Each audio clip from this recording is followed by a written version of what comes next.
চোট কাটিয়ে গত বছরের সেপ্টেম্বরে নিউজিল্যান্ডের বিপক্ষে সর্বশেষ ওয়ানডে খেলেছেন তামিম ইকবাল।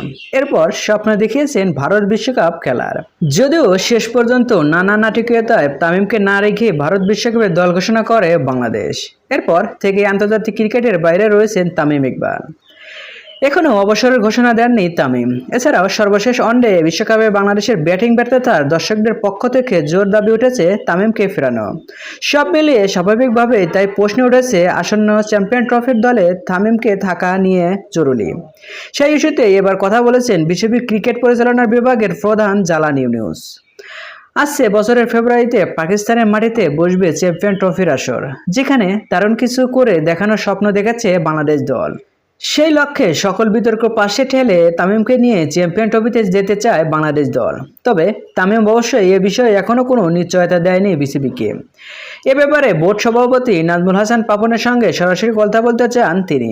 সেই আলোচনাতে এখন আটকে আছে তামিমের চ্যাম্পিয়ন ট্রফির খেলা না খেলার ভবিষ্যৎ। তামিমের চ্যাম্পিয়ন ট্রফিতে খেলার বিষয়ে জালাল ইউনুস বলেন, আমরা তার উত্তরের অপেক্ষায় আছি।